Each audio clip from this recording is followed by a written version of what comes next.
냉정하게 내 포트폴리오를 점검해볼 아주 중요한 시기가 왔다. 왜 그 말씀을 드리냐면 최근에 개별주들, 중소형주들이 폭등이 나오고 있습니다. 뭐 양자 테마부터서 막 상한가를 가고요. 건자재들 상한가 가고요. 건설주들 상한가 가고요. 반대로 펀더멘탈 바뀐 게 없는데 그냥 전쟁 때문에 빠진 것들이 있어요. 너무 억울한 거. 첫 번째가 조선업. 생각보다 또 완전히 묻힌 섹터가 화장품이거든요. 매달 수출 데이터까지 나오는 이런 부분들을 좀 보시면 좋지 않을까. 반도체에 너무 매몰되지 마시라 이렇게 말씀드리겠습니다.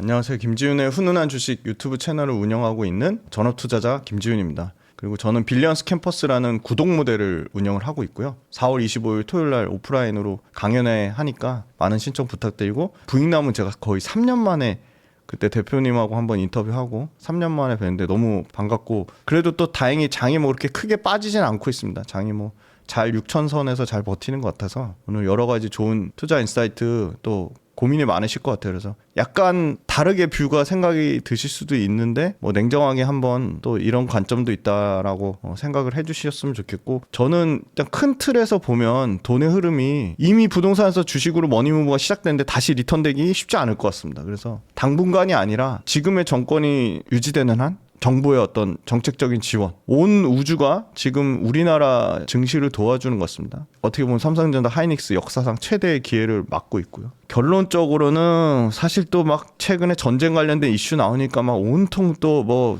세상 망한 것처럼 부정적인 이슈를 쏟아내는데, 제가 경험해본 바로는 제 이제 주시장 들어온 지 23년 차인데 긍정론자, 그러니까 낙관론 말고요, 긍정론자가 돈을 벌더라고요. 그래서 철저히 논리적으로 이성적으로 판단을 하시되 좀 긍정적인 마인드로 투자를 하셨으면 좋겠고요. 주식은 삶과 동떨어져 있는 게 아니고요. 그냥 말 그대로 우리가 생활 속에 쓰고 있는 서비스, 제품, 이 모든 것들이 다 기업입니다. 그렇게 생각하시면 좋을 것 같습니다. 오늘 코스피가 6,200선 위에서 좀 출발했던 네네. 걸로 기억하는데, 트럼프가 이제 이란하고 합의도 거의 다 돼간다 뭐 이렇게 이야기하고 있고, 좀 이제 주말 사이에 극적인 좀 타결 기대감이 좀 많이 생긴 것 같아요. 지금 증시 좀 어떻게 바라보시는지 듣고 싶습니다.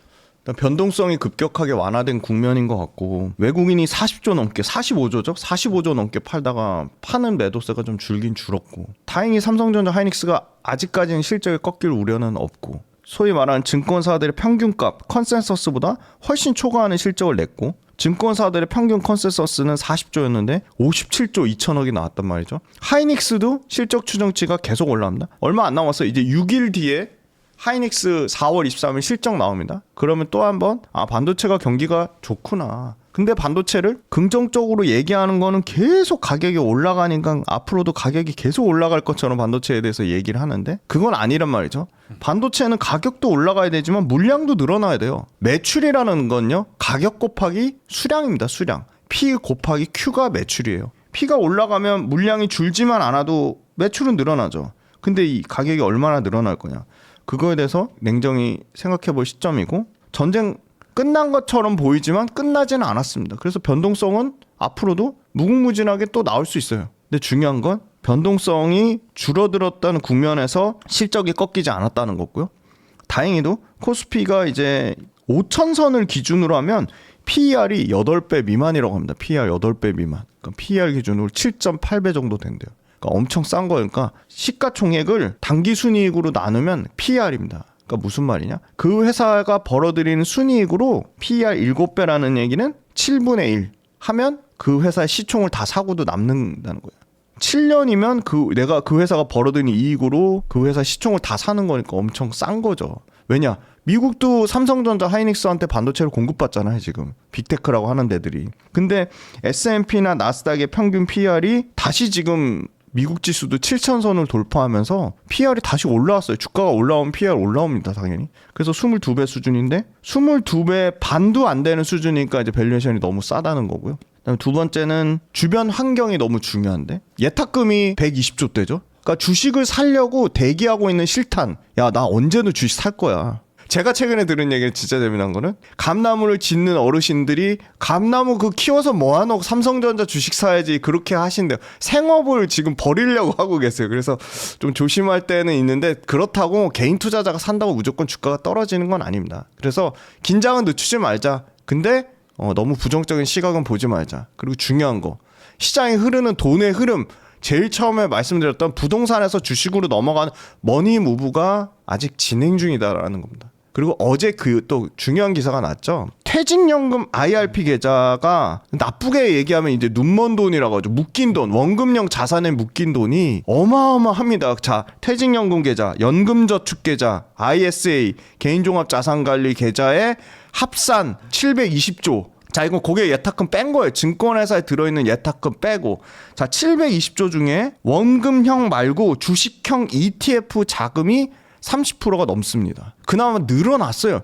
주식시장 너무 좋다 보니까. 그럼 210조죠? 자, 그럼 210조를 뺀 나머지 500조는 어디에 있냐? 채권형 ETF와 원금 보장형 은행의 예적금 상품에 묶여 있습니다. 지금 채권형 ETF가 혼합형이라고 해가지고 채권형 ETF의 일부 주식을 담는 그 ETF로 바꿔달라고 퇴직연금 계좌를 갖고 계신 506070이 들고 일어났다고 합니다. 야, 나 그냥 이거 그냥 일반 채권형 말고 채권 혼합형으로 바꿔줘. 기사가 있어요. 그거 찾아보시면. 그래서 그 채권 혼합형 ETF가 뜨려면 채권 혼합형 ETF가 담고 있는 삼성전자, 하이닉스, 현대차, LG에너지솔루션을 사야 됩니다. 기간이. 자, 700조에서 나머지 원금 보장형 상품으로 들어있는 게 500조에서 과하다고 하면 그냥 아주 보수적으로 한번 20%만 잡아볼게요. 500조에 20%면 100조가 다시 주시장으로 더 들어와야 됩니다. 저는 그 정도는 더 들어오지 않을까요? 예. 그 다음에 이제 막 환율 막 얘기하면서 외국인 투자자들 얘기하죠. 자, 환율 지금 오늘 저희가 찍고 있는 기준으로 1470원대까지 내려왔어요. 그 다음에 유가 얘기하죠. 유가 WTI 기준으로 90불 초반까지 급락이 나왔어요. 그 얘기하죠. 이제 유가 한번 그렇게 오른 거 또 그렇게 쉽게 회복 안 된다. 뭐 장기간 6개월, 9개월까지 간다는데 그냥 아무튼 상황 돼 보자고요. 그래서 전쟁 역시도 트럼프가 지금 2차 협의 중에 있다라고 얘기하는 것처럼 그러니까 쉽게 해결되진 않겠지만 질질 끌기에는 양쪽 다 리스크가 너무 크고 그래서 결론적으로는 유가도 어느 순간 유가를 그 거래하는 트레이더들 사이에 야 그래도 나는 65불에 줄게 이렇게 뒤에서 암암리에 뭔가 나오잖아요. 그거 하나 나오는 순간 그냥 바로 곤두박질 박살 날 겁니다. 예, 그럴 가능성이 매우 높다고 보고 있습니다. 그래서 유가, 고유가, 고금리 물론 이제 5월 달에 너무 조용하죠. 이 전쟁 때문에 제롬 파월에서 이제 케빈 허쉬로 넘어가야 되는데 그게 그냥 깜깜무소식이야. 근데 5월 달에 그게 나와야죠. 그래서 이제 케빈 허쉬가 이제 무슨 얘기 하는지가 너무 중요할 것 같고 시장에서는 뭐 이제 금리 뭐 인상 얘기까지 나오는데 금리를 인상한다는 거는 경제에 대한 엄청난 자신감이거든요. 미국 경제에 대한 자신감. 미국 경제 지표가 나쁘지 않은 거지 미국 경제가 좋은 상황은 아니거든요. 다만 아직 전쟁이 끝난 건 아니니까 긴장은 늦추지 말다. 근데 보수적인 관점에서 시장에 대한 자체는 좀 긍정적인 관점을 좀 유지를 하자. 냉정하게 내 포트폴리오를 점검해볼 아주 중요한 시기가 왔다. 왜 그 말씀을 드리냐면 최근에 개별주들, 중소형주들이 폭등이 나오고 있습니다. 뭐 양자 테마 붙어서 막 상한가를 가고요. 건자재들 상한가 가고요. 건설주들 상한가 가고요. 그냥 너무너무 삼성전자 하이닉스 좋다는 얘기만 온통 다 하니까 삼성전자 하이닉스가 마치 주식이 정답인 것처럼은 생각은 안 하셨으면 좋겠습니다. 지금 사람들이 가장 공포스러워하는 환율이라든가 뭐 유가라든가 네네. 금리라든가 네네네. 이런 것들이 지금보다 더 나빠질 요소는 많이 없다. 그렇죠. 확률적으로 낮다. 네. 어떤 구조적인 머니 무브는 앞으로 더 유동성이 유입될 맞습니다. 가능성이 네. 더 크다. 네네. 좀 이렇게 이해가 되는데 지금 현금을 얼마 정도나 가지고 있으면 좋을까 네네. 이런 부분도 좀 네. 궁금해진단 말이죠. 진짜 좋은 질문인데요. 장이 좋든 나쁘든 주식은 철저하게 확률 싸움입니다. 기회비용을 항상 생각하셔야 돼요. 꼭 주식이 아니라 인생을 선택할 때도 항상 기회비용이라는 게 존재하잖아요. 내가 포기한 것에 대한 가치가 크면 내가 선택한 게 잘못된 겁니다. 내 판단이 틀린 거를 인정하셔야 됩니다. 근데 그 내 판단은 틀린 거를 인정을 해도 그때 내가 현금이 없으면 기회를 못 잡습니다. 그래서 현금 너무너무 중요해요. 뭐 지정학적 리스크가 어떻고 뭐 장이 뭐 6,200을 찍었네 만에가 중요한 게 아니고 내 포트폴리오가 중요한 겁니다. 그래서 저는 30%는 들고 계셨으면 좋겠고요. 그 현금 30%를 썩어서 묻어두라는 얘기가 아니고 포트폴리오 교체용으로 쓰시라는 거예요. 그래서 지금 이란 전쟁 안 끝났잖아요. 요새 변동성 줄었지만 그래도 크거든요. 예를 들어 코스피 지수나 코스닥 지수가 종가 기준 장중의 변동성은 의미 없습니다. 종가 기준 3% 이거 진짜 노하우 다 알려드립니다. 3% 이상 빠지잖아요. 그럴 때는 내가 갖고 있는 현금을 좀 투입을 하시는 겁니다. 분할로. 근데 지금 장 좋잖아요. 그럼 그냥 투입하는 게 아니고 현금 들고 계시는 겁니다. 그래서 결론적으로는 베이스는 20-30% 현금 들고 계시되 언제든 포트폴리오 교체용으로 쓰자. 아니면 또 이런 거 궁금하실 거예요. 물타기하고 불타기. 물타기 절대 하지 마세요. 네. 최악입니다. 올라와 있는 기업들 얘기하면 사람들이 다 욕해요. 올라와서 좋아 있는 종목들을 소위 말하는 전문가들이 얘기하는 게 당연한 거예요. 그 올라와 있으니까 주가가 올라와서 좋으니까 그만큼 비싼 값어치를 받으니까 주가가 올라와 있는 겁니다. 저도 초창기에는 남들이 발견 안 하는 거, 나만 아는 종목, 나 혼자만의 템베거를 발견할 거해서 거래량도 없고요. 레포트도 없는 종목들 했어요. 올라갈 확률이요? 있죠. 극히 낮습니다. 그러니까 주식은 미인대회라고 보시면 돼요. 누가 봐도 예뻐야 되고요. 누가 봐도 좋은 기업이어야지, 싸구려가 아니라 비싼 명품이어야지 사는 겁니다. 그래서 그 관점을 좀 바꾸셨으면 좋겠고, 자꾸 싼 거, 저평가돼 있는 거, 사람들이 모르는 거 확률이 떨어지고요. 비싼데 더 비싸질 종목을 하는 게 맞다. 그렇게 보고 있습니다. 어쨌든 전쟁이 완전히 끝난 건 아니지만 좀 정리돼가는 분위기가 네네네. 있잖아요. 호르무즈 항행 뭐 자유침해 대응을 위한 뭐 40개국 회의인가 뭐 그런 이벤트들도 맞아요. 있고 전쟁이 이제 끝나가는 기조라면 전쟁이 종료된 이후에 좀 수혜를 보는 좀 우선적으로 봐야 될 섹터 이런 게 혹시 있을까요? 일단은 전쟁 때문에 올라간 종목들은 좀 조심을 해볼 필요가 있을 것 같아요. 특히나 전쟁 때 제일 많이 올랐던 게 사실 건설주인데, 건설주가 다 나쁘다는 얘기가 아니에요. 저도 건설주 엄청 공부해야 된다고 생각합니다. 그래서 다만 이제 건설주 중에 톡 집어서 얘기하면 대우건설이라는 회사는 펀더멘탈이 그렇게 엄청나게 개선되는 것도 아닌데 500% 올랐어요. 그럼 저라면 대우건설을 갖고 있으신 분들 입장에서 아무리 대우건설에 원전 모멘텀을 붙었다고 하더라도 부담스럽지 않을까요? 다 보세요. 그냥 내가 이미 내 마음이 부담스러워요. 기관 투자자도 마찬가지일 겁니다. 내가 생각했던 펀더멘탈과 다르게 단기간에 갑자기 200~300%가 올랐네. 연초 대비 500% 올랐어요. 500%. 물론 비싼 놈이 가는 놈이 더 간다고 하지만 그 업종 내에서 유독 많이 오른 것들이 있어요. 그게 대장주인데 굉장히 전 조심할 필요가 있다고 봅니다. 그 다음에 반대로 펀더멘탈 바뀐 게 없는데 그냥 전쟁 때문에 빠진 것들이 있어요. 너무 억울한 거. 첫 번째가 조선업. 조선업은요 실적이 좋습니다. 엄청 좋아요. 작년보다 최대 실적을 경신하고요. 내년에 지금보다 최대 실적을 경신합니다. 대표적으로 인터넷에서 바로 그냥 확인해서 보면 하나오션하고 HD 한국조선해양을 보면 요게 PD님 띄워주실 재무제표 표인데요. 실적표라고 하죠. 일단 기본적으로 앞자리에 이익이 계속 바뀌어요. 1조 4천억에서 3조 9천억, 5조 4천억, 6조 5천억, 7조 3천억. 이익의 성장률이 안 꺾여요. 근데 PER은 물론 HD 한국조선해양은 조선사지만 중간 지주사의 성격을 띱니다. 그러니까 지주사의 프리미엄을 받을 수 있어요. 할인을 받을 수 있어요. 왜? 자회사들의 지분 가치를 순자산 가치로 나누거든요. 자, 그럼 PER이 26년도에 아무리 지주사라고 보더라도 8배입니다. 내년에 6배로 떨어져요. 28년에 5배로 떨어져요. 매출도 계속 성장해요. 계속 역대급을 찍어요. 33조 대, 37조 대, 40조 대. 아마 28년도 되면 매출 40조에 영업이익 7조 찍는 우리나라 기업이 몇 개나 될까요? 저는 HD 한국조선해양이 매출 사이즈로도 거의 탑 10급? 이익 사이즈로도 거의 뭐 10등 안에 들 것 같은데요. 그 다음에 이제 이게 하나오션이에요. 하나오션. 하나오션도 실적이 엄청 좋아집니다. 1조 1천억대, 1조 6천억대, 2조 4천억대. 그리고 매출도 13조대에서 15조대, 17조대 이렇게 좋아지는데, 근데 이 밸류에이션을 보면요 30배야 30배. 그리고 22배예요. 그럼 지금 조선의 대장은 뭐죠? HD 현대중공업이거든요.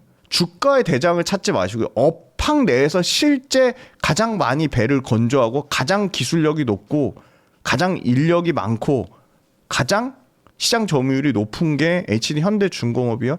압도적인 1등입니다. 물론 대우조선해양도 2, 3위권이긴 해요. 근데 HD 현대중공업의 PER이 하나오션보다 훨씬 싸요. 1등인데. 그러면 하나오션이 너무 많이 올랐거나 HD 현대중공업이 덜 올랐건데 둘 중에 한 가지를 고르면 하나오션이 너무 많이 오른 겁니다. 상대적으로.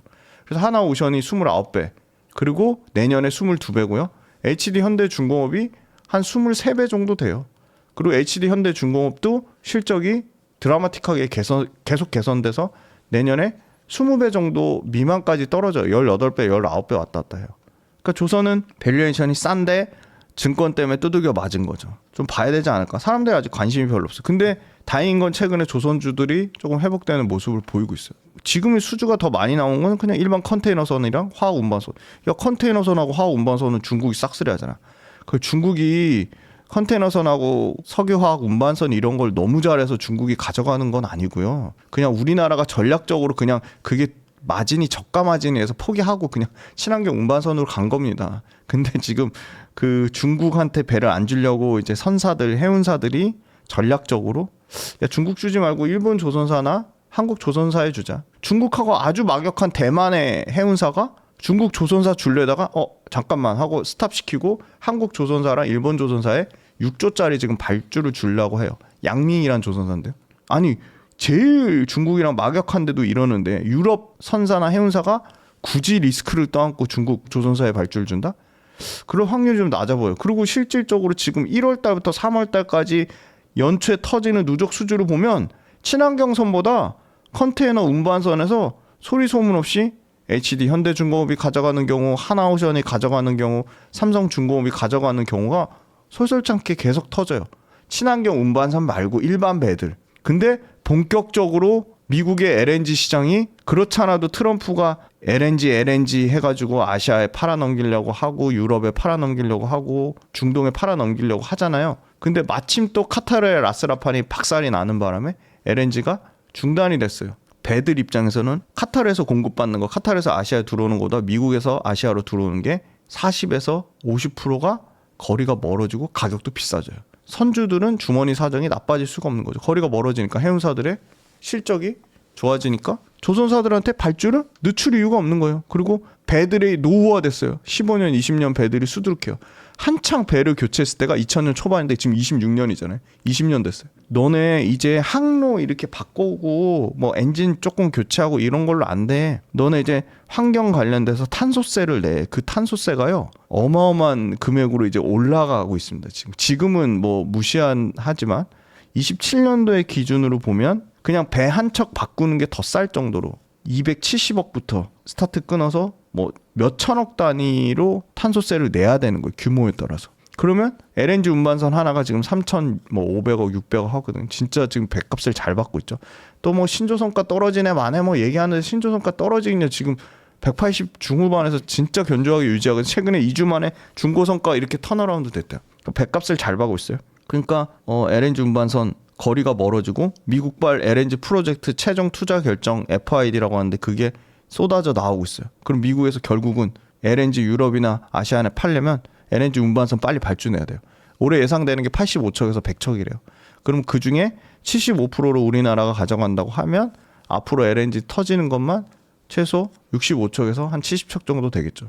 그럼 그게 이제 숫자로 반영되려고 하면 어마어마할 텐데 그거 반영되는 거가 뭐 HD 현대중공업이 가장 많이 가져가고 그다음에 하나오션이나 삼성중공업이랑 가져가겠죠. 근데 그거는 실적이 아직 반영이 안 됐고 수주가 앞으로 나올 거니까 그거에 대한 기대감만 있지 실제 숫자가 안 터지니까 수주 발표가 안 나니까 사람들이 불안해서 조선에 대해서 좀 적극적으로 안 하시는 것 같은데 저는 그래도 조선은 지금 좋은 기회다. 왜냐면 밸류에이션이 싸고 실적이 계속 좋아지고 조선 배값을 가장 좋게 받았을 때가 24년도거든요.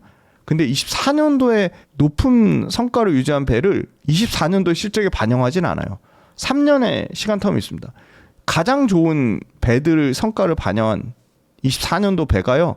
실적에 가장 본격적으로 반영되는 데가 26년도입니다. 24, 25, 26년이니까. 그러면 작년에 판배는 내년에 반영돼요. 작년에 판배도 성과가 나쁘지 않았어요. 자, 올해 파는 배, 올해 성과 뭐 떨어진다고 하는데 아직까지는 안 떨어지고 있어요. 잘 버텨요. 자, 올해 파는 거 언제 반영된다고요? 3년 뒤에 28년도에 반영된다고요. 그럼 24년도에 제일 비싸게 파는 배들이 올해 실적이 반영되니까 올해 실적이 역대급으로 좋아지겠죠, 당연히. 대박성과, 초대박성과, 초초대박성과들이 반영되는 시점이니까 실적은 계속 좋아진다. 그래서 전쟁 때문에 같이 도매급으로 매도된 조선을 봐야 되고 증시도 흔들렸죠. 증시가 흔들렸는데 회복되고 있죠. 오늘 PD님 말씀 주셨지만 6,200선까지 회복됐어요. 그럼 증시가 회복되면 당연히 증권주 봐야죠. 증권주가 좋을 수밖에 없죠. 사람들이 미친 듯이 매매를 하고 은행에 있는 돈 예적금 깨가지고 주시장 들어오니까 주시장 증권회사가 좋아지는 건 당연한 건데 증권회사 중에서도 비싼 것들이 있어요. 미래에셋증권 같은 경우는 갑자기 뭐 스페이스X 예전에 투자한 게 초대박이 나가지고 증권회사 모멘텀이 아니라 그냥 미래에셋증권은 그냥 스페이스X로 올라간 거예요. 그냥 톡 까놓고 얘기하면. 근데 미래에셋 말고 진짜 증권회사 모멘텀이 좋아지는 회사들이 있거든요. 개인 투자자들이 너무나 사랑하는 개인 투자자들의 시장 점유율이 20.4%. 다 영웅문 쓰잖아요. 키움증권. 저는 키움증권 계속 좋을 것 같은데요. 그 다음에 키움증권 말고 야 우리는 주식시장 좋든 나쁘든 우리야말로 한국판 골드만삭스, 한국판 JP모건을 꿈꾸는 데야. 그런 회사가 있어요. 한국금융지주. 그 한국금융지주가 사실은 그 대표님이 대학교, 서울대학교 연대 이런 데 가가지고 야 다른 증권사들은 뭐 증권 주식시장 박살나면 그 회사 비즈니스 모델이 나빠 이렇게까지 막 대놓고 얘기해가지고 B사 C사 해가지고 그 좀 문제가 됐는데 그만큼 자기네들은 자신이 있다는 거죠. 왜냐? 개인들 고객 예탁금에 의존하지 않는다는 거예요. 비즈니스 모델이. 채권 브로커도 탄탄하고 IB, 인베스트먼트 뱅킹, 기업 금융도 탄탄하고. 그래서 저는 키움증권도 좋은데 한국금융지주가 계속 좋아요. 그랬더니 키움증권만 날아간 게 아니라 한국금융지주도 많이 올랐어요. 근데 미래에셋증권이랑 한번 비교를 해보세요. 밸류에이션. 너무 싸다. 네, 훨씬 싸다. PBR로 보면 미래에셋은 PBR 2배인데 한국금융지주 PBR 1배가 안 되거든요. 네, 너무 싸다. 근데 비즈니스 모델은 훨씬 탄탄하다. 자, 그리고 정부에서 생산적 금융이라고 했어요. 그럼 생산적 금융? 그 역할을 할 수 있는 게 증권회사가 은행? 저는 은행은 사실 진짜 부가가치가 낮은 산업이라고 생각하거든요. 돈 놓고 이자 장사하는 데잖아요. 사실 이번에 스테이블 코인도 사실 핀테크 업체한테 주도권을 줘야 되는데 기술력이 낮은 은행한테 주는 바람에 사실 핀테크도 억울하죠. 핀테크 입장에서. 결론적으로는 너무나 중요한 기업으로 돈이 돌게끔 선순환하게끔 하는 이 생산적 금융의 주체가 누가 될 거냐. 저는 금융의 증권회사라고 봅니다. 그래서 증권회사 굉장히 중요한 위치에 와 있고 증권회사들도 강력하게 이 주주 환원 상법 개정의 이슈에 있습니다. 그래서 대표적으로 메리츠 금융지주가 텐베거가 됐죠. 진짜 많이 올랐는데 최근에 주춤한데 메리츠 금융지주만큼 메리츠 금융지주가 그렇게 주가가 좋아지는 걸 다른 증권회사들이 손가락 빨면서 보고만 있었잖아요. 어려운 걸 하지 않았어요. 메리츠 금융지주는 대주주나 한 주로 갖고 있는 소액주주의 이해관계를 일치시킨다. 대주주의 권리나 한 주 갖고 있는 소액주주의 권리는 동일하다.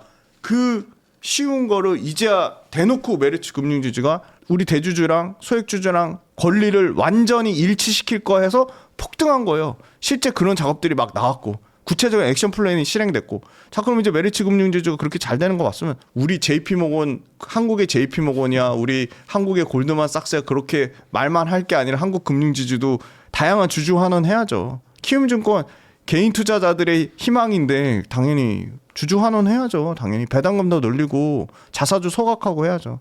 그래서 그 역할을 생산적 금융이라고 정부에서 대놓고 증권사들 밀어주는데 저는 그거 굉장히 필요하다고 보고 있고 증권회사는 지금의 정부에서는 계속 좋지 않을까 그렇게 보고요. 생각보다 또 완전히 묻힌 섹터가 화장품이거든요. 최근에 수출 데이터가 살아나고 있습니다. 화장품 섹터 굉장히 중요한 변곡점에 와 있습니다. 철저하게 APR 필두로 달바 글로벌을 필두로 비상장사 중에 구다이 글로벌이라는 회사가 있어요. 핫한 브랜드들을 전부 M&A 인수합병하는 회사인데 구다이 글로벌도 곧 상장될 거예요. 이제 보세요. 그 3인방이 철저하게 VT도 있네요.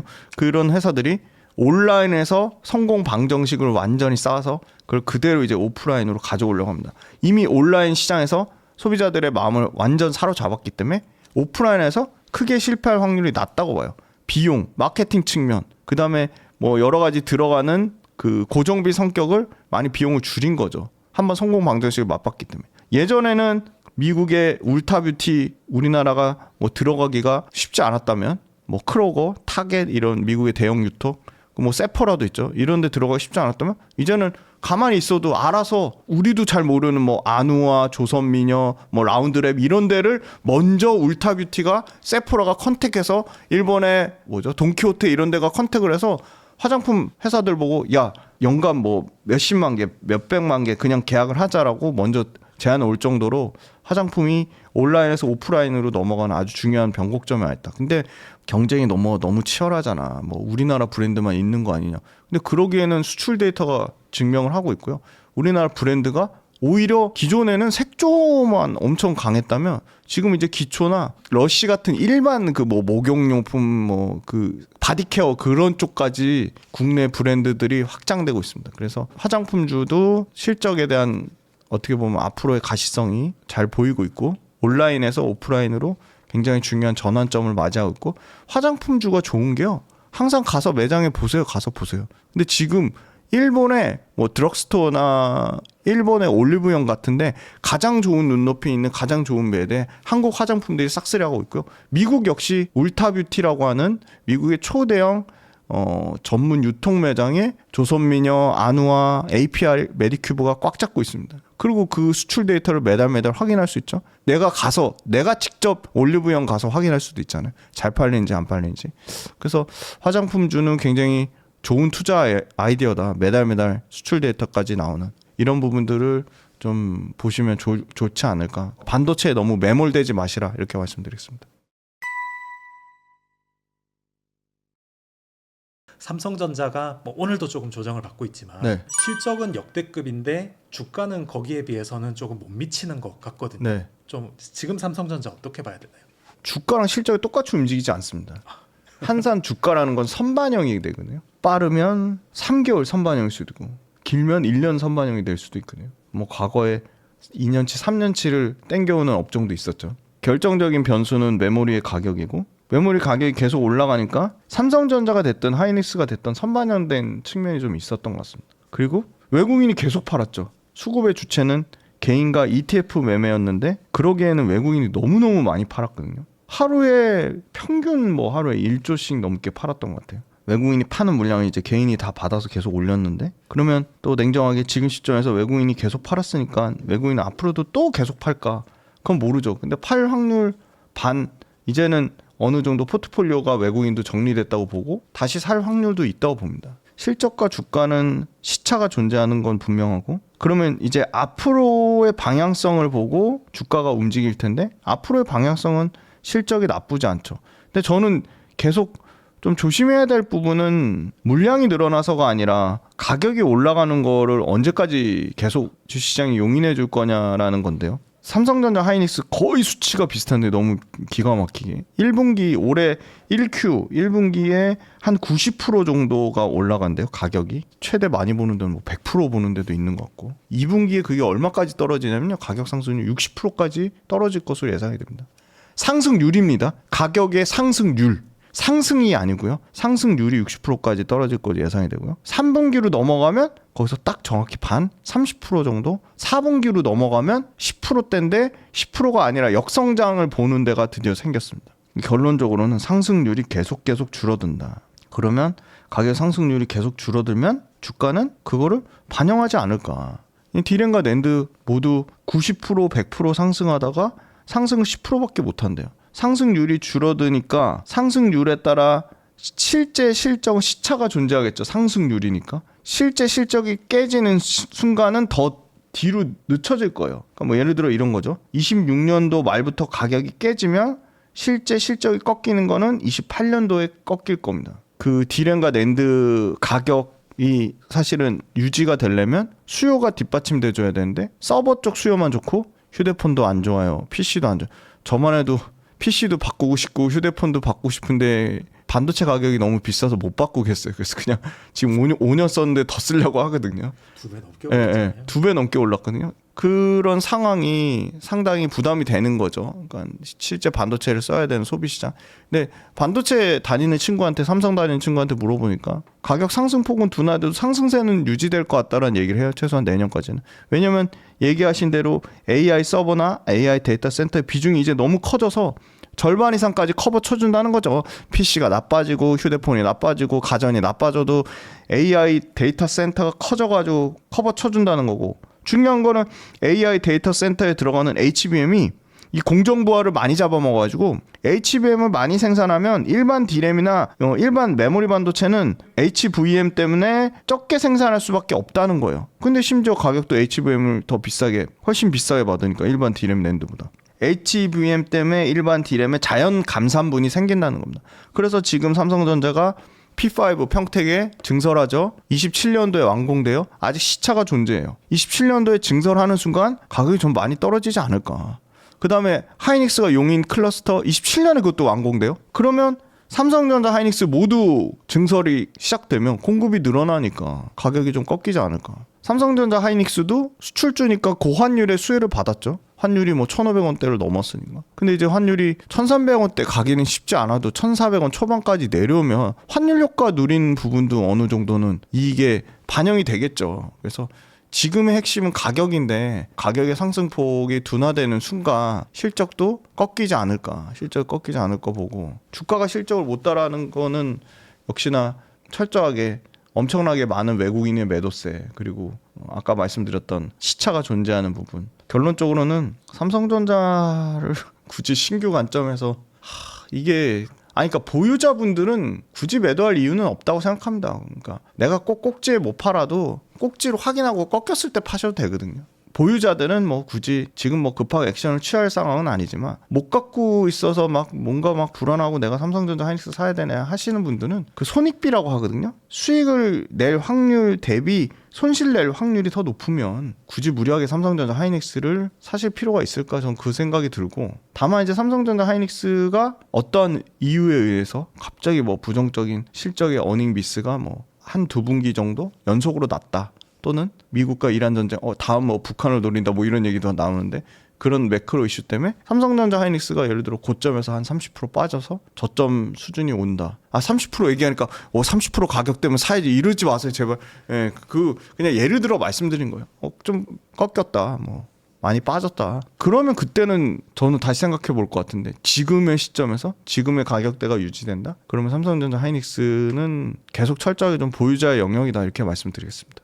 아무래도 삼성전자도 하이닉스도 메모리 반도체 업황에 좀 비추어서 네. 말씀을 해주셨다고 이해가 되거든요. 네. 근데 이제 최근에 삼성전자 파운드리도 심상치 않다. 맞아요. 이런 네, 맞아요. 들리잖아요. 네, 네. 뭐 이나노 수율이 뭐 네, 네. 10%가 됐다. 테슬라 AI6 네. 칩도 네. 막 수주를 했다. 이런 네. 이야기들 들리면 지금 삼성전자의 파운드리 사업부는 네. 좀 어떻게 봐야 될까요? 그러니까 굉장히 중요한 얘기 해주셨는데, 파운드리 사업부 때문에 하이닉스보다는 삼성전자가 나을 것 같아요. 그러니까 파운드리가 연간 2조 넘게 적자 내는 회사가 올해 4분기 되면 700억대 미만까지 적자 폭이 줄어든다고요. 그리고 파운드리는 완전 찬밥 신세였거든요. 같은 삼성전자 내에서도 프로핏 쉐어링 PS가 있고 PI가 프로핏 인센티브라는 게 있는데, 그것도 다른 데는 사업부는 다 받는데 같은 반도체인데 못 받고, 그렇게 어떻게 보면 찬밥 신세를 받았는데 지금 완전 상황이 바뀌었죠. 테슬라가 그 기폭제가 됐고, 대만의 TSMC는 너무 잘 아시겠지만 이미 애플과 엔비디아가 너무 물량을 다 그냥 싹쓸해서 TSMC에 받고 싶어도 못 받는다고요. 그러니까 빅테크들이 엄청 짜증이 난 상태예요.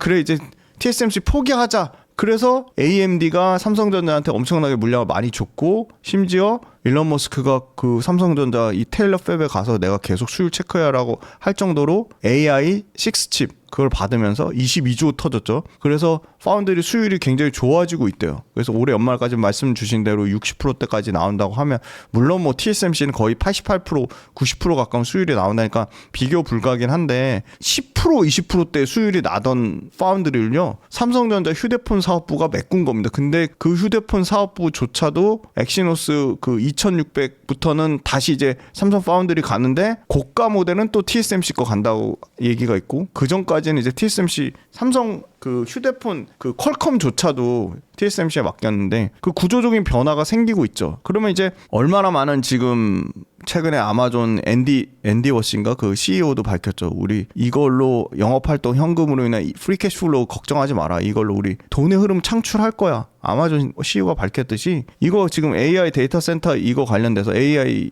여기서 이제 도태되면 그 회사는 그냥 죽는 겁니다. 나락가는 겁니다. 사실 제일 먼저 챗GPT의 오픈 AI가 제일 불안한데, 그 돈도 없는 회사 여기저기 돈 끌어서 하는 회사잖아요. 오픈 AI 빼고는 저는 아마존이나 메타나 구글이나 채권 발행해도 자기네들 갖고 있는 그 회사의 자산 범위 내에서 하는 거니까, 그 회사들이 지금 죽기 아니면 까무러치기로 지금 AI 전쟁을 치르고 있잖아요. 그러면 그 AI 전쟁 치는 거 반도체 칩을 어딘가는 생산해 줘야 되잖아요. 근데 인텔 파운드리보다는 훨씬 낫거든요. 그러니까 삼성 파운드리가 그래도 뭐 시장 점유율 뭐 TSMC 75%, 삼성 파운드리 뭐 심지어 뭐 저기 중국의 SMIC랑도 격차가 이제 줄어들어서 뭐 그런 얘기까지 부정적인 얘기 하는 것보다는, 삼성 파운드리가 테슬라 AI 6칩을 필두로 AMD 물량 늘어나고, 지금 이제 구글, 퀄컴 그다음에 이제 아마존 메타 이쪽에 소위 말하는 아식 주문형 반도체 칩의 수주 가능성이 점점 더 있어지고 있다. 왜냐하면 걔네는 설계만 하지 칩 생산을 못 하니까 어딘가는 맡겨야 되는데 저는 이제 테슬라 그 수율 계속을 그 빅테크 아마존 포함해서 이런 마이크로소프트 이런 빅테크가 체크를 하고 있을 거예요. 그러면 그거 수율 잘 나오면 파운드리가 새롭게 삼성전자 입장에서는 성장 동력이 될 수 있고 그러면 시스템 LSI 비메모리 반도체 쪽도 같이 살아나는 거니까 그래서 이거는 하이닉스가 없는 모멘텀이니까 이 부분에 대해서는 삼성전자가 밸류에이션에 어떻게 보면 추가적으로 밸류에이션 업사이드를 줄 수 있는 부분이 아닌가 그렇게 보고 있어서 파운드리 저도 관심이 많고 눈여겨 좀 봐야 될 것 같다 그렇게 말씀드리겠습니다. 보통 대부분의 사람들이 그래서 삼성전자 얼마에 사야 돼? 뭐 이런 네네네. 것들에 관심을 가질 것 네네. 같단 말이죠. 네. 근데 대표님께서는 그거보다 좀 더 중요한 게 네네. 있다라고 좀 기준을 잡아주셨는데 항상 대표님을 네. 막 모셔서 이야기를 들을 수 없으니까 네네. 유튜브는 감사합니다. 제가 뭐 마치 이 질문을 시킨 것 같은데 그런 건 전혀 아니고요. 예, 저는 이제 빌리언스 캠퍼스라는 구독 모델을 운영하고 있습니다. 빌리언스 캠퍼스는 당연히 유튜브에 올리지 않는 매일매일 시황을 정리해드리고 종목별 특징주, 그다음에 외국인 기관 수급, 그다음에 투자 전략, 각종 뭐 산업 레포트 다 정리해서 매일매일 제가 글로 올려드리고요. 그리고 일주일에 1개 또는 2개 정도 이제 그냥 고정으로 2개 하려고 합니다. 이제 일주일에 2개 그 구독자분들 빌리언스 캠퍼스 구독자분들만을 위한 영상을 제작을 하고 있습니다. 당연히 기업하고 산업, 투자 전략 다 포함해서 영상을 제작해드리고 그건 당연히 유튜브나 다른 그 채널에서는 볼 수 없는 거고요. 그 다음에 이제 한 달에 한 번 그 구독자분들만을 대상으로 한 달에 한 번 라이브를 진행하려고 하고요. 빌리언스 이제 3기로 신규로 모집하니까 빌리언스 3기 많은 신청해 주시고 그냥 옆에 그냥 AI 그냥 금융 비서 뒀다고 생각하시고 언제든지 저한테 다이렉트로 뭐 댓글을 통해서든 뭐 문의를 주실 수 있으니까 같이 혼자 하시면 너무 힘들고 또 최근에 변동성도 크고 어떻게 대응해야 될지 모르고 뭘 공부해야 될지도 모르겠고 하니까 기초 강의도 만들어 놨거든요. 그래서 A부터 Z까지 같이 함께 하시면 좋을 것 같고 그분들끼리 되게 끈끈한 네트워크가 구독자분들끼리 형성이 돼 있습니다. 그래서 그분들하고도 같이 좋은 함께하는 투자로 빌리언스 구독 모델 많은 관심 부탁드리겠습니다. 종전 이후에도 조선주를 좀 계속 주목해봐야 되는 어떤 이유가 있을까요? 조선은 일단 실적이 계속 좋아지는 구조고 구조적으로 조선이 좋아질 수밖에 없는 환경입니다. 원전은 두산 에너빌리티가 원전의 파운드리 역할을 한다고 하면서 어떻게 보면 글로벌로 탑티어로 가는 과정 중에 있는 것 같고요. 원전의 파운드리 두산 에너빌리티가 1등이라고 말하기는 부족한 점이 있어 보이고 그 다음에 전력기기는 HD 현대일렉트릭이나 효성중공업이 GE 버너바, 지멘스, 히타치, 미쯔비시 중공업 뭐 이런데 슈나이더 이런 데랑 거의 글로벌 탑티어랑 겨루고 있죠. 근데 딱 HD 현대일렉트릭이 세계 1등이야 이렇게 말 못하죠. 그건 아니거든요. 그 다음에 또 많이 얘기하는 게 방산이죠. 하나 에어로스페이스가 진짜 하나 에어로스페이스가 그 우리나라 방산 많은 역할을 했는데 세계 10대 방산 강국의 모든 그 혼신의 힘을 다하겠다라고 그 김승현 회장님이 밝혔죠. 방산은 세계 1등은 아닙니다. 근데 조선은 세계 1등입니다. 우리나라 세계 1등인 거 몇 개 있죠. 메모리 반도체 세계 1등이고요. LG 에너솔루션 배터리가 3원계 배터리 쪽에서 1등이고요. 저는 엔터도 우리가 세계 1등인 것 같아요. 엔터 막강하죠. BTS 세계 1등이죠 진짜. 조선은 누가 봐도 세계 1등이고요. 과거에도 1등이었고 지금도 1등이고 앞으로도 1등일 것 같아요. 여러 가지 이제 그 메모리 반도체 쪽도 야 이거 1, 2년 안에 기술 뭐 중국이 따라서 중국이랑 뭐 비슷한 수준이 되는 거 아니야? 그런 우려 많이 하는데 조선도 똑같이 그런 우려를 하는데 아직까지는 중국 조선소들이 기술력이나 캐파나 글로벌 레퍼런스나 시장 점유율이나 모든 게 떨어진다고 생각하거든요. 당분간도 그게 유지될 것 같고 어떤 구조적인 환경 요인 때문에 조선 세계 최강 자리를 유지할 것 같은데 그거에 대한 사람들의 기대값, 멀티플, 이익의 가치 잠깐 반영됐다가 여러 가지 다른 외부적인 요인으로 다 그 반영을 다 박살낸 것 같아요. 주식은 참 재밌는 게 주가라는 거는 되게 심플해요. 그 회사가 벌어들이는 이익에 그 회사의 이익에 대한 사람들의 기대값, 멀티플의 곱하기입니다. 그럼 주가가 좋으려면 이익도 올라가면서 사람들에 대한 이익에 대한 기대값 멀티플도 막 미친 듯이 올라야 돼요. 와 최근에 재미난 건 이익은 하나도 늘어나는 게 없는데 사람들이 이익에 대한 기대값이 미친 듯이 올라오면서 우주 항공주들이 폭등을 했어요. 스피어 같은 회사도 10배가 됐죠. 자, 또 최근에 뭐가 있죠? 광통신 난리죠. 광통신 이익은 그대로인데 사람들의 야 광통신 야 이제 엔비디아가 이제 전부 광통신으로 다 바꾼대. 구리선 이제 필요 없어져. 광통신 하니까 이익에 대한 기대값이 미친 듯이 올라온 거예요. 주가 폭등했어요. 가장 이상적인 건 뭘까요? 이익은 늘어나는데 사람들의 기대값은 낮아져 있는 거예요. 그러면 밸류에이션 부담 없는데 이익은 좋아지니까 주가는 사람들 이익에 대한 기대값만 올라오면 주가는 당연히 정상화되는 거죠. 그게 가장 베스트 케이스인데 그 케이스에 딱 맞아요. 자, 조선은 이익은 계속 좋아져요. 계속 역대급 실적을 경신하는데 사람들이 반도체만 하니까 이익에 대한 기대값 멀티플이 지금 바닥까지 내려와 있는 상태입니다. 반대도 있죠. 사람들 기대치는 이만큼인데 이익은 하나도 안 올라요. 그럼 역으로 있는 거는 당연히 팔아야 되는 거죠. 조선을 지탱하는 요인 첫 번째, 선박의 가격. 선박의 가격이 계속 상승 추세에 있다가 꺾였는데 그걸 꺾였다고 말하기엔 너무 높은 가격대를 견고하게 유지하고 있다. 두 번째, 야 수주가 절벽 아니야? 무슨 수주가 절벽입니까? 잠깐 해운사들의 여러 가지 환경적인 요인, 뭐 전쟁이란 이슈 이것 때문에 물론 냉정하게 카타르가 지금 LNG 불강력 중단이 선언되면서 카타르의 물량이 실질적으로 줄 겁니다. 그게 실적에 반영되겠죠. 근데 지금 굉장히 빠르게 카타르 물량이 미국발 LNG로 대체되고 있고요. 그 과정 중에 있습니다. 그러면 미국발 LNG로 가면 미국발 LNG 수주를 국내 조선사들이 싹쓸이 할 거란 말이죠. 그럼 단기적으로 하나오션이 엄청 올랐는데 미국 와스가 프로젝트 군함 특수함에 대한 프로젝트 때문에 하나만 엄청나게 올랐어요. 근데 하나오션만 마스가 하는 거 아니에요. HD 현대중공업도 하고요. 삼성중공업도 합니다. 그러면 똑같이 HD 현대중공업이나 삼성중공업도 마스가에 대한 밸류에이션에 어떤 프리미엄을 받아야 되는 거죠. 하나오션이 필리 조선소를 갖고 있다는 거 하나만으로도 너무 하나오션만 부각됐었습니다. 근데 그게 상당히 평등화 과정이 좀 진행돼야 되는 게 맞다고 보고요. 그 캐나다 이제 CPSP 잠수함 관련돼서도 이제 많은 관심들이 있으신데 아마 6월 말 얼마 안 남았습니다. 2달 안으로 이제 우선 협상 대상자 발표가 날 건데 이거 모멘텀도 야 이거 하나오션이 다 풀리 받겠네 했는데 그건 아니에요. 하나오션과 HD 현대중공업의 컨소시엄이 가져가는 겁니다. 하나오션이 가져가는 게 아니고요. 강력한 이제 독일의 티센크루프란 경쟁사가 있죠. 근데 여기는 폭스바겐이 전략적으로 도우려고 했는데 포기했어요. 중간에. 근데 우리는 현대차가 이 하나오션 HD 현대중공업 컨소시엄을 적극적으로 지금 어시스트를 하고 있습니다. 일단 납기가 압도적으로 우위에 있고요. 독일의 티센크루프보다는 하나오션이 대놓고 우린 6년 안에 인도하겠다. 2032년 첫 인도를 밝혔어요. 독일의 티센크루프 대비해서 3년이 빠릅니다. 납기가. 일단 여기서 우위를 가져가죠.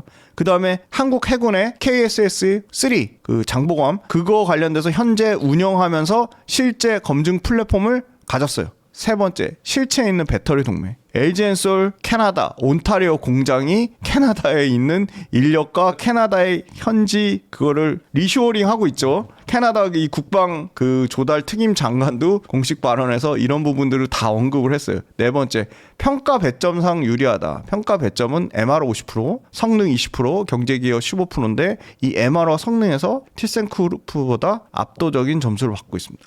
그럼 독일의 강점은 뭐냐? 캐나다와 이 나토라는 동맹국 우위. 그다음에 두 번째는 잠수함 수출 경험. 소위 말해서 212, 213, 214 형태로 다양한 형태로 다수국의 잠수함을 수출한 실적이 있다. 현지 건조를 우리는 수용했고 독일의 티센크루프는 거부했어요. 캐나다 총리가 분할 계획이 없다라고 밝혔어요. 그러니까 그 현지 조달을 해야 된다고 밝혔어요. 지금 캐나다 그 국방 특임 장관은 50대 50이지만 실질적으로 지금 얘기 나오는 거는 6대 4 쪽으로 한국이 유리해 보이고 이거 관련돼서도 총 60조입니다. 어마어마한 규모입니다. 그래서 전략적으로 지금 현대차 공장까지 사실은 이제 결단을 내려야 되죠. 캐나다 쪽에 투자하는 거.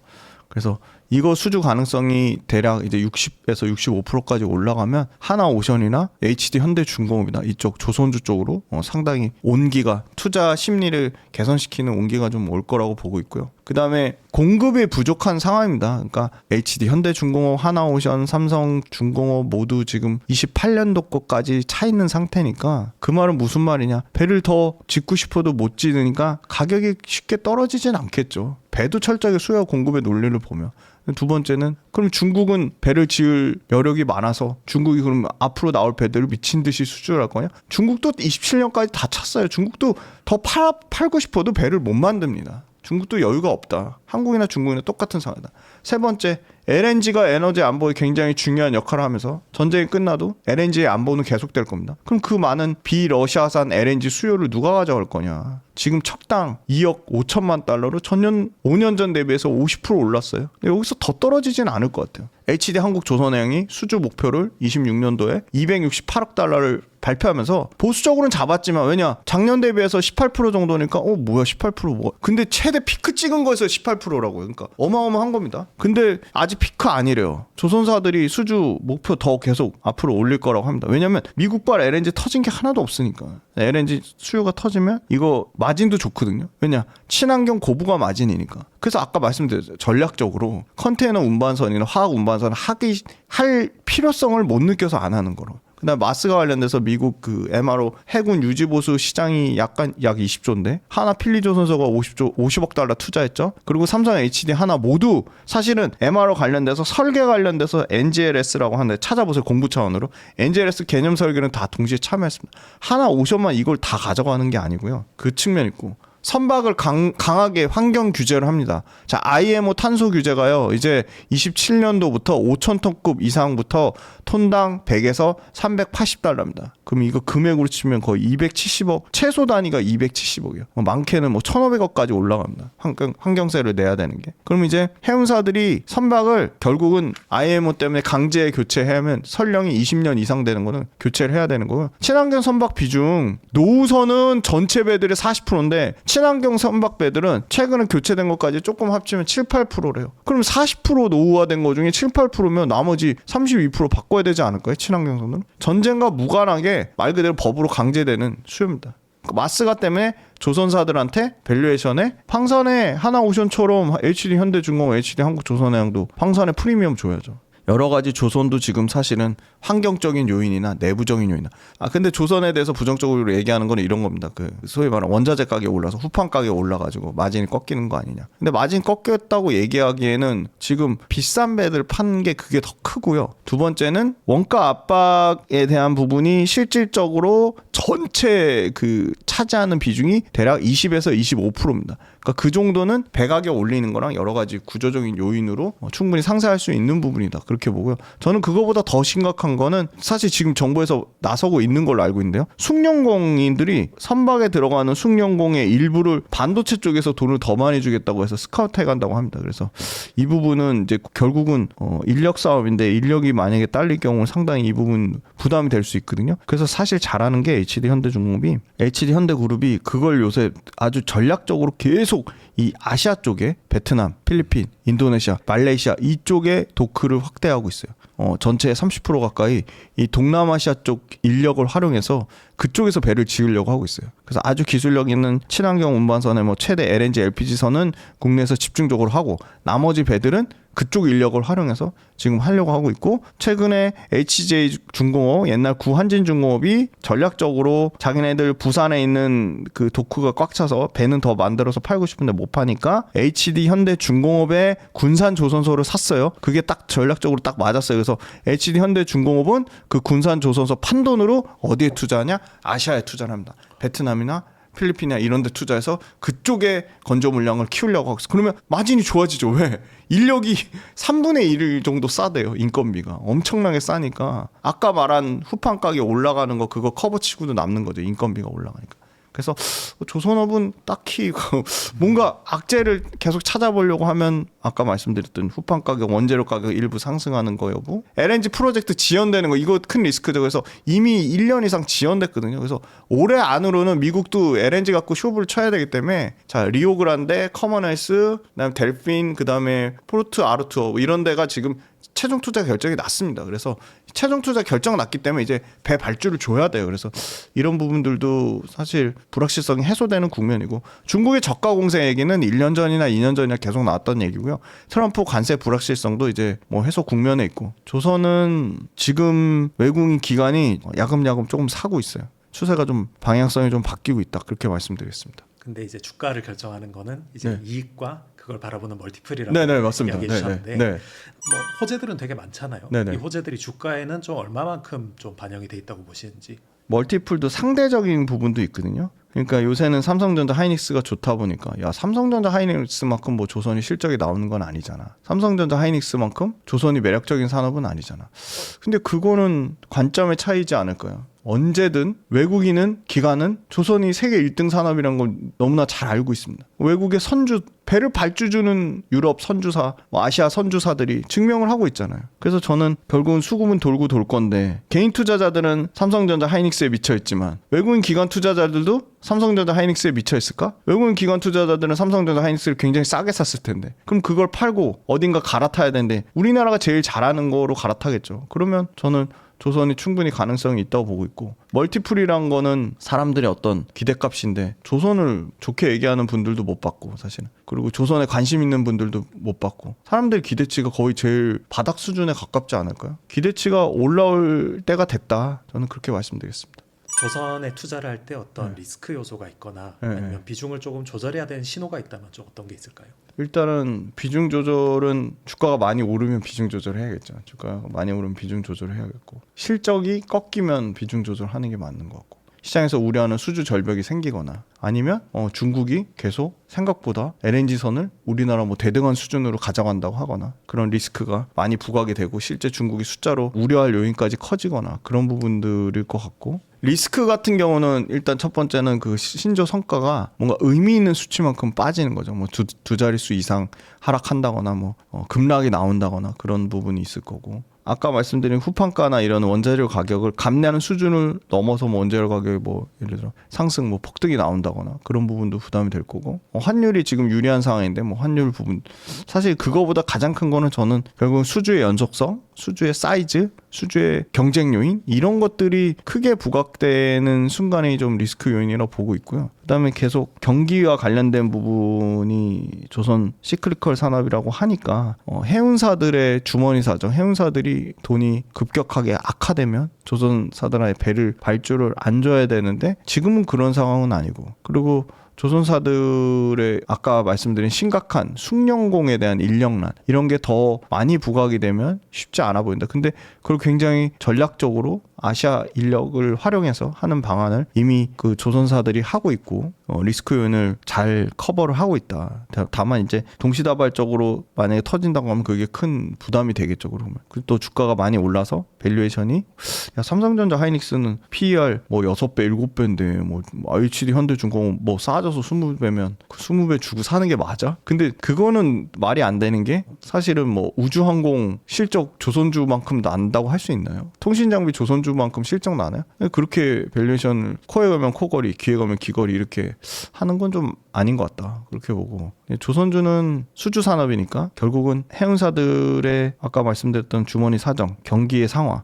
근데 그런 경기의 상황을 뒤엎을 만한 어떤 큰 매크로나 지정학적 이슈가 앞으로 뭐 나올 수도 있겠지만 뭐 나오지 않을 가능성이 크니까 그런 부분들을 좀 조심해야 되지 않을까 그렇게 보고 있습니다. 지금 바이오 섹터는 좀 어떻게 봐야 되나요? 지금 코스피 6,000 딱 찍으니까 지금 정부가 밀어붙이는 게 되네 그런 약간 정부에 대한 굉장히 긍정적인 인식이 심어졌어요. 그러니까 코스닥도 3,000 만들겠다고 하니까 코스닥 3,000 진짜 갈 것 같은 거죠. 근데 그러려면 코스닥의 비중을 차지하는 40%가 바이오입니다. 바이오를 올리지 않고서는 코스닥을 올릴 수가 없어요. 불가능합니다. 뭐 2차 전지, 반도체 소부장 다 합쳐봐야 바이오하고 비슷한 수준이에요.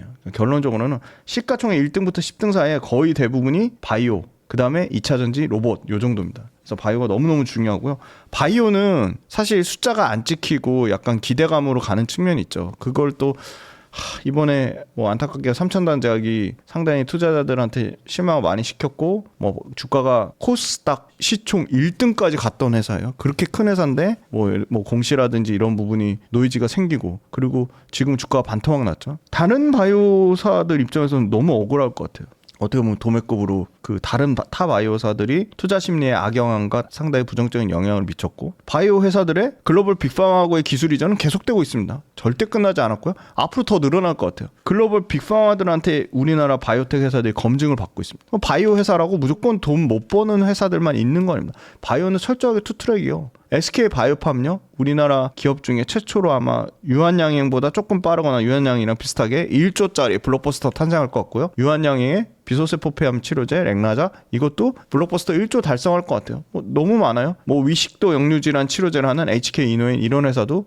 2,000억 넘게 약을 팔고 있고요. 한미약품에 이제 소위 말하는 차세대 비만 치료제, 그러니까 근육이 안 빠지는 비만 치료제고 개발되면 나오는 순간 우리나라에서 벌써 초기 매출 예상되는 것만 1,500억이라고 하고요. 한미약품도 돈을 잘 버는 바이오 회사고요. 최근에 홈쇼핑에서 어르신들의 폭발적인 인기를 받고 있는 소위 말하는 우리 상처 치유 크림이죠. 마데카 크림. 그게 이제 화장품으로 업그레이드가 돼가지고 동국제약이라는 회사가 제약회사 중에 유일하게 60% 가까이 급등했거든요. 동국제약이라는 회사도 있고 제약회사 돈 잘 벌거든요. 동국제약만 봐도 사람들이 잘 모르는데요. 연간 영업이 1,000억이 넘습니다. 1,000억이. 그다음에 대표적으로 우리 바이오 1등 회사 있죠. 삼성바이오로직스 엄청나게 돈 잘 벌거든요. 자, 셀트리온 돈 엄청나게 잘 벌거든요. 그럼 바이오 돈 잘 버는 바이오 회사들도 있고 임상에 대한 기대감 갖고 있는 회사들. 근데 그중에 빅파마들이 기술 이전해서 이미 검증받은 바이오텍 회사들, 그런 회사들이 앞으로 업황이 나빠질 거냐? 그건 아닌 것 같거든요. 글로벌 빅파마들이 계속 기술 이전을 하고 있잖아요. 그리고 바이오 회사는 변동성이 큽니다. 당연히 바이오 회사들 찐팬들이 많은 걸로 알고 있고요. 2차전지 못지않게. 변동성은 크지만 한 번 터지면 굉장히 크게 터지거든요. 기본적으로 그 기술 이전하는 단위가 조 단위고, 그리고 지금 핫한 비만 치료제, RNA 치료제, 그 다음에 또 방사선 동위원소 치료제, 단백질 분해제 치료제, 항암제 중에 플랫폼, ADC, 항체약물 접합체, 이런 거 다 지금 국내 기업들이 글로벌 빅파마들한테 선택을 받고 있습니다. 그리고 새로운 글로벌 빅파마 또 컨택을 하고 있어요. 굉장히 잘하고 있거든요. 플랫폼화하고 있거든요. 예전처럼 특정 어떤 물질, 파이프라인 하나에 의존하지 않고요. 플랫폼을 팔려고 하고 있어요. 바이오 회사들이 플랫폼화되고 있습니다. 그래서 저는 상당히 바이오 회사 어렵거든요. 사람들이 중간에 공부를 안 해 포기해요. 그쪽에 저는 오히려 더 기회가 있지 않을까 그렇게 보고, 금리가 직접적으로 바이오 회사들한테 영향을 미친다기보다는 시장이 결국 미래에 대한 성장 가치를 땡겨와서 그거에 프리미엄을 줘야 되는데, 금리가 올라버리면 그럼 그건 꼭 사실 바이오에만 해당되는 건 아니에요. 야, 미국채 30년물짜리 수익률이 5% 나오면 이거는 리스크가 빵이고, 주식은 리스크가 언제든 20-30% 박살날 수 있는데, 그러게 안전자산에 대한 그게 올라가면 위험자산에 대한 선호도는 떨어질 수밖에 없는데, 대표적인 위험자산의 어떤 섹터로 보는 게 이제 바이오거든요. 무난하게 5월 달에 트럼프하고 시진핑하고 만나고 또 정상적으로 이제 케빈 씨 지원돼가지고 금리 인상 쪽보다는 최소한 동결 아니면 한 번 정도 금리 인하 시나리오 간다고 하면 바이오 입장에서는 나쁠 게 없고요. 그리고 이제 특허가 만료된 약들이 쏟아지거든요. 올해 26년, 27, 28년? 그럼 그 약 어디서 만들 거냐. 삼성 바이오로직스가 지금 싹쓸이 하고 있습니다. 셀트리온 마찬가지고요. 아까 항암제 파이프라인, ADC, 항체약물 접합체 지금 제일 빅파마들이 가장 핫한 거를 잘하고 있는 업체들도 국내 바이오텍 회사입니다.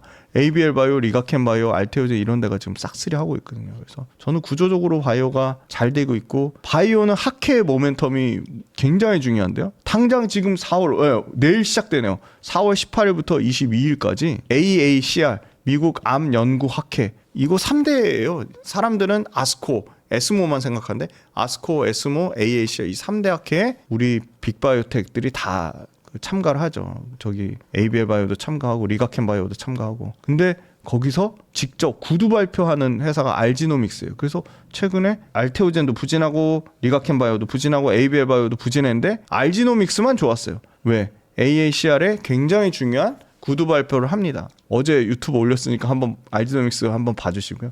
이 단백질 RNA 치료제, RNA 유전자 치료제에 대한 플랫폼이 첫 임상으로 검증받는 겁니다. AACR에서. 그래서 플랫폼으로서 이게 돈이 되냐 안 되냐 굉장히 좀 중요할 것 같고요. 이렇게 AACR의 모멘텀이 이제 4월 달에 있고, 6월 달에 또 역시 3대 암학회죠. 에스모가 있습니다. 에스모. 그리고 9월 달에 아스코가 있고, 계속 또 중간중간에 학회들이 계속 있거든요. 바이오는 당장 우리 생명과 직결되잖아요. 너무너무나 큰 산업이에요. 거의 반도체급으로 큰 산업이에요. 반도체 맞먹습니다. 시장의 전체 사이즈 규모도 너무 중요합니다. 그래서 제가 배터리 좋아했던 이유가 배터리가 반도체 맞먹는 규모예요. 850조 규모예요. 850조. 그 850조에는 드론, 휴머노이드 로봇 그거 포함 안 된 수치예요. 거기에는. 우주 포함 안 된 수치예요. 시장의 사이즈도 중요한데 바이오는 무지막지하게 큰 시장이다. 근데 그 무지막지하게 큰 시장을 이끌어가는 리더들이 우리나라 바이오텍을 선택하고 있다.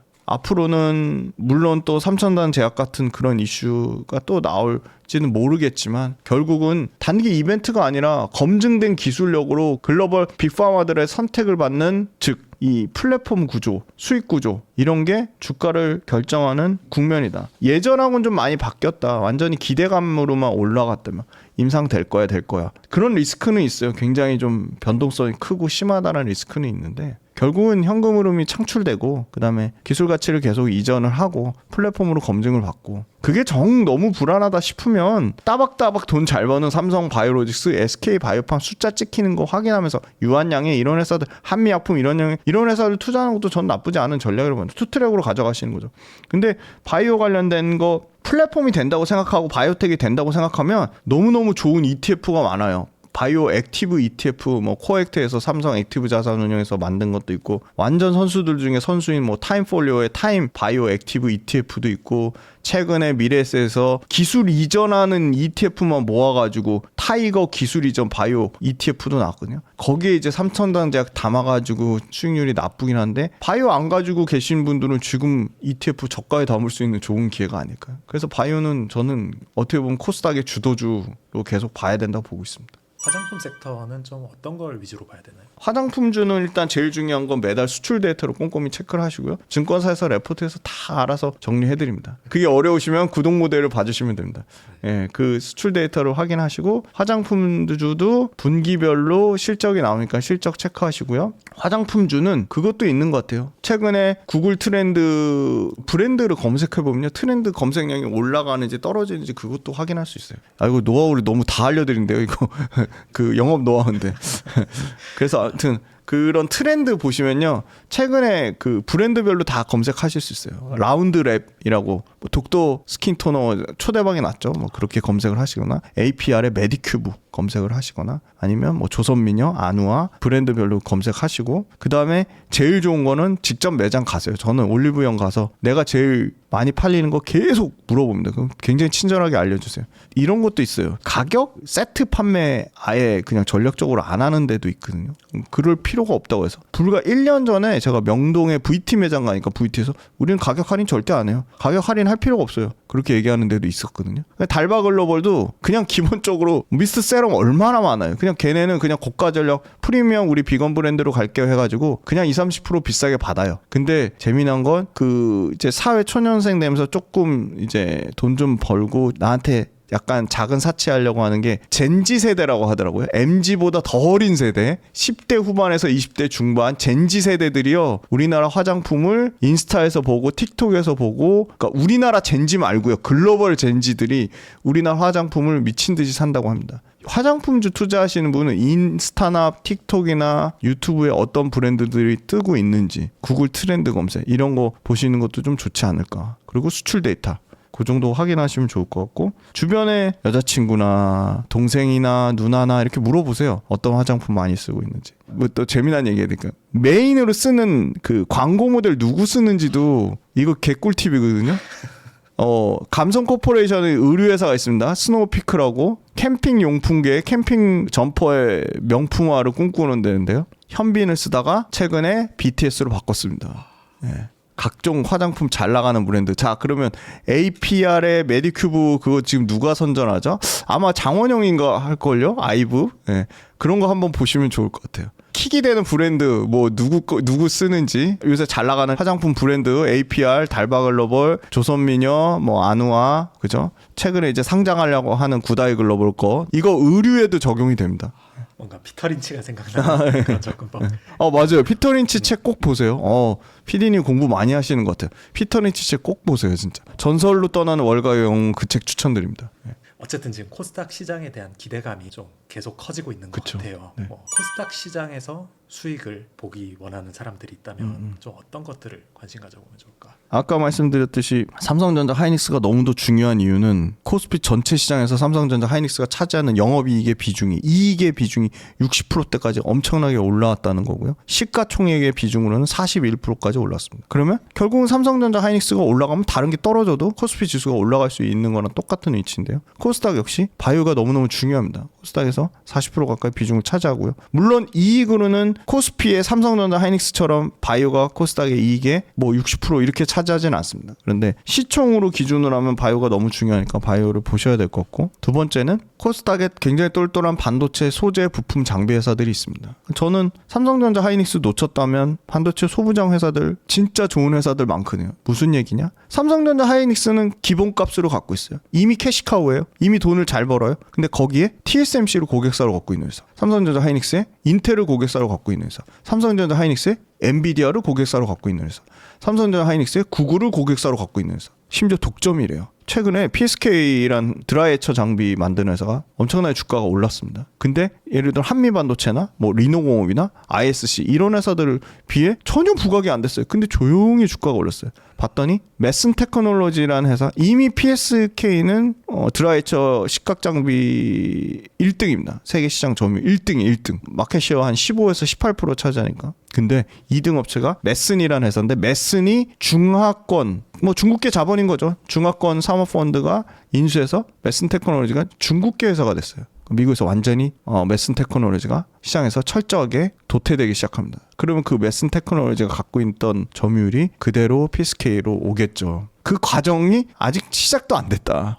메슨 테크놀로지가 미국 시장에서 철저히 이제 후퇴되는 과정을 결국은 PSK가 반사수혜를 볼 겁니다. 숫자가 좋아지겠죠. 그러니까 구조적으로 어떤 시장의 변화가 있거나 어떤 제품의 경쟁력을 반사수혜를 받는다든가, 아니면 고객사가 기존에 없던 빅테크 고객사가 생긴다거나. 계속 이수페타시스를 엄청 긍정적으로 말씀드렸던 이유는, 이수페타시스는 기본적으로 삼성전자는 그냥 밑으로 깔고 가는 겁니다. 거기에 엔비디아와 구글이 삼성전자보다 더 큰 고객이 됐죠. 줄 서서 이수페타시스의 MLB 초고다층 기판을 사가려고 하고요. 아마존이나 마이크로소프트도 사가고 싶은데, 야 너네 좀 증설 안 해? 그래서 이수페타시스가 지금 계속 증설을 하고 있거든요. 약간 그런 개념입니다. 삼성전기의 MLCC는 무라타랑 유일하게 AI 데이터 센터에 들어가는 적층 세라믹 콘덴서 거의 독점이죠. 근데 또 삼성전기는 기판계의 명품이라고 할 수 있는 FCPGA 플립칩 볼 그리드 어레이 기판을 이비덴이랑 또 양분해 가요. 근데 무라타는 MLCC만 공급할 수 있어요. 이비덴은 FCPGA만 공급할 수 있어요. 그럼 전 세계 MLCC도 세계 탑티어로 AI 데이터 센터에 공급해. FCPGA 기판도 AI 데이터 센터에 공급해. 그런 회사가 삼성전기밖에 없는 겁니다. 그래서 빌리언스 캠퍼스에서 다른 사람들 다 삼성전자, SK 하이닉스 얘기할 때 저는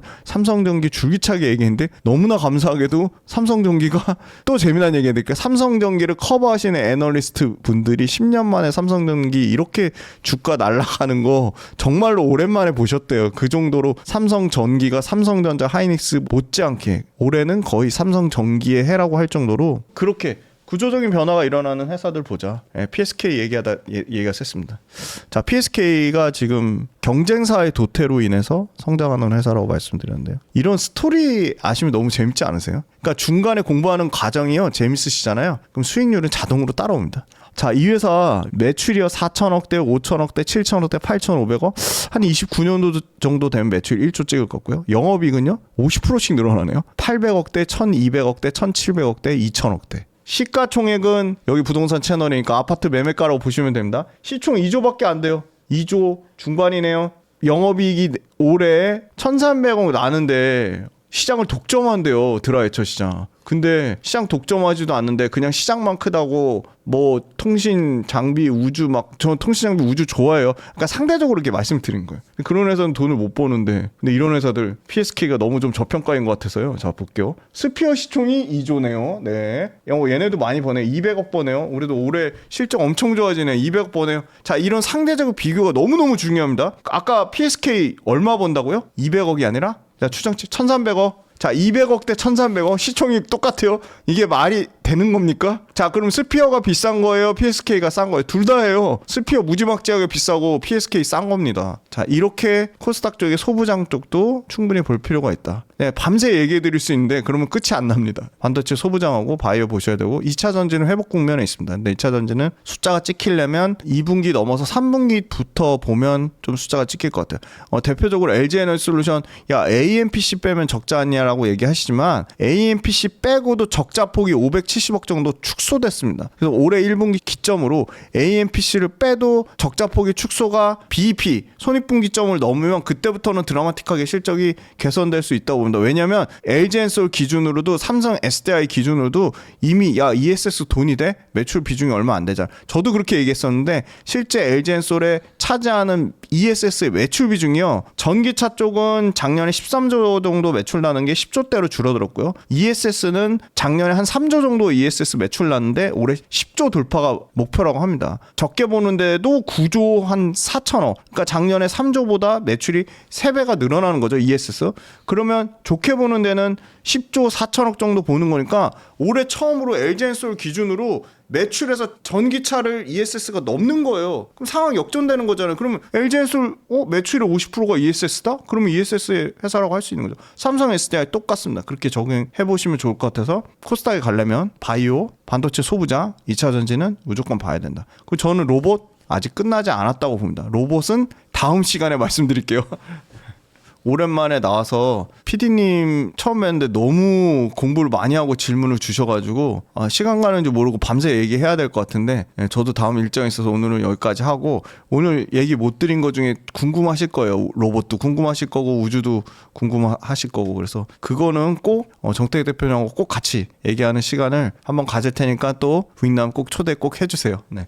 저도 너무 즐겁고 감사한 인터뷰였고요. 주시장 관련돼서 중요한 건 멘탈 관리고 결국은 내 포트폴리오, 내 수익률 관리입니다. 그래서 다른 사람 말은 철저하게 참고만 하시고요. 제일 중요한 거 내 원칙 기준. 그러니까 당연히 매수의 기준, 매도의 기준, 손절의 기준, 수익률의 기준, 포트폴리오 비중의 기준 이게 없으신 분들은 투자하지 말으셔야 됩니다. 안 하시는 게 맞습니다. 그리고 호가창 매일매일 보시는 거 아무 의미 없으니까요. 그냥 내가 샀다고 생각하면 그 회사의 실적이 좋아지나 그 회사에 어떤 관련된 이슈가 없나? 눈에 보이는 예를 들어 화장품 샀으면 수시로 올리브영하고 마트 이런 데 가서 그거 체크하는 게 더 빠를 겁니다. 그리고 매달 수출 데이터 체크하시고 주가 1회1비 하시는 거에 영향을 많이 받으시잖아요. 정신건강도 다 해치시고요. 그러면 주식 투자 안 하시는 게 맞습니다. 근데 공부하는 과정이 너무 재밌어요. 그래서 주변 사람들하고 내가 산 투자한 회사의 주가 얘기하지 마시고 내가 산 투자 회사에 야 내가 AP라는 회사 갖고 있는데